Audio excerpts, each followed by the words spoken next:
ერთი რატო არ მისმენ? ეხლა მინდა რომ მოისმინო, იმიტომ რომ გაიგო და არა მეკამათო რა. ფეხბურთი სოფლიო ამბავში უფრო გართობა ყოველთვის უფრო დაფასდება სოფლიოს მასშტაბით. არ ვამბობ რომ რომაელებს უფრო ევასებათ, არა, სოფლიოს მასშტაბით უფრო დაფასდება გამრთობი ფეხბურთელი და არა ვიღაცა ვინც საკუთარ გუნდში დარჩა.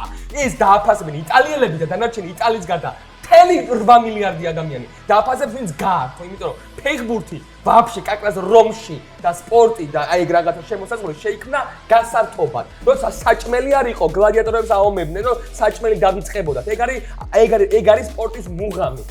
საერთოდ და მერე გაჩნდა სახელმწიფო და მერე გაჩნდა პატრიოტიზმი. მერე დაიწყო ოლიმპიადა. რაში მაინტერესებს მე რაგას და ეხლა გელაპარაკებ. ეხლაც მაგას გეუბნები, რომ გავა ტოტიზე მეტად ყოველთვის იბრაჰიმოვიჩი ხდება დაფასება და რონალდინიო. ტოტი ემახსოვრებათ დამიჯერე 100 წლის მერე უფრო მეტ ადამიანს ტოტი ემახსოვრება. მაგიტომდა ცხოვრება, რომ ტოტი არავის არ ემახსოვრება რომის იქით და იბრაჰიმოვიჩი ყველას.